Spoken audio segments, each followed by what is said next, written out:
นี่คือสำนักสงฆ์ยาคูโจมบ้านนาอ่างตำบลนาตาลหรือว่าอ่างเก็บน้ำบ้านนาตาลกระเมนหรือว่าวัดยาคูโจมเลยอันนี้ตอนเช้ามื้อนี้มาเที่ยววัดเที่ยวว่าพี่น้องป่าตองคำผสมมาวัดมาว่าได้มื้อนี้ผู้ข้ามาวัดยาคูโจมบ้านนาอ่างตำบลนาตาลมาลินนำเพื่อนได้เพื่อนเปียกเพื่อนมาปฏิบัติธรรมหรือว่าผู้ดูแลยังคงจะซาในวัดเลยเนี่ยเพื่อนผู้ขาย่างไปเพื่อนเปียกเพื่อนพอสอนมื้อนี้ได้มีโอกาสมาลินน้ำเพื่อนได้มื้อนี้มาลินน้ำเพื่อนเปียกแล้วก็พาเพื่อนผู้ติดตามป่าตองคำผสมมาเบิ่งวัดยังครูโจมนักเทศโด่งดังสมัยนั้นได้ยังครูโจมนี่โอ้เทศม้วนเพื่อนยังครูโจมบ้านอ่างตำบลนาตาล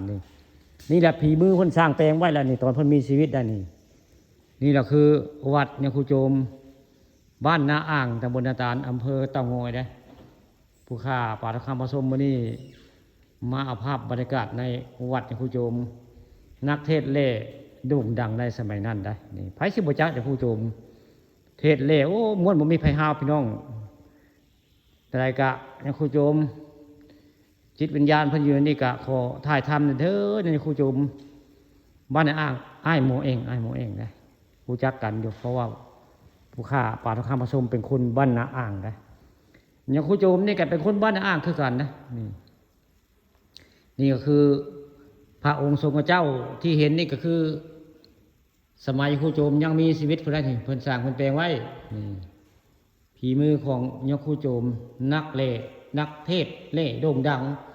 ในสมัยก่อนพี่น้องเรือแต่ตำนานสำนักสงฆ์ครูโจมเรียกว่าวัดของครูโจมก็มีครูยาซาอยู่ได้นี่ในวัดนี่มีครูมาปฏิบัติธรรมอยู่ได้กับเพื่อนเปียกผู้ขาเพื่อนมาดูแลนี่เพื่อนพศมื้อนี้ได้มาเยี่ยมมายามมาลินน้ำหมู่ไว้ง่ายนี่เพื่อนผู้ขาเพื่อนย่างมาเลยสบายดีว่าเพื่อนเนาะนี่เนาะฝันดีอยู่เนาะฝันดีอยู่เนาะเฮ้ยสงบเงียบดีโอ้สงบเงียบดีเนาะนี่ละหมู่ขาดหมู่พศมาลินน้ำเพิ่นมื้อนี้ก็เลยมาเอาภาพในวัดนี่ละวัดในครูโจมในครูโจมนี่เขาก็จะพูดได้ผู้ใดก็ได้สมัยนั้นเนาะเทศเล่นี่มันมีไผหาวม้วนเพิ่นสิเทศในงานบุญงานทานหรือว่างานขาวดำก็เพิ่นก็ไปเทศได้มีใครเชิญเพิ่นไปได้เรียกบุญพระเวสสันดรเขาก็จะเชิญเพิ่นนี่ไปเทศเป็นเล่เป็นเรื่องราวได้อันนี้ครูโจมนี่ประวัติลาวน่ะเรื่องเก่าบ่เล่าก็ลืมได้ผู้ข้าปฏิคำผสมมาเว้าประวัติของยครูโจมโด่งดังในสมัยนั้นเรื่องเทศเล่ตามงานบุญงานทานนะนี่แหละคือศาลาวัดยครูโจม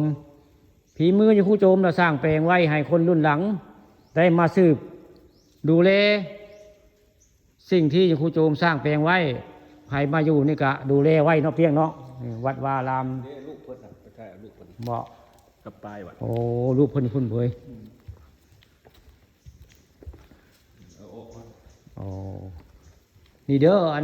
อันรูปจะคู่โจมพี่น้องนี่ละนี่รูปจะคู่โจมก็ยังนี่เจริญเทินนี่ละนี่แหละคือจะคู่โจมนักเทศโด่งดังที่สุดในสมัยนั้นได้นักเทศนั้นเล่ได้เล่เป็นเรื่องเป็นราวพี่น้องนี่เทศเล่เป็นเรื่องเป็นราวแม่นเพิ่นนี่ละสมัยนั้นโด่งดังที่สุดแล้วก็เป็นผัวคนทางไสยศาสตร์กับยังคู่โจมนี่ละสมัยนั้น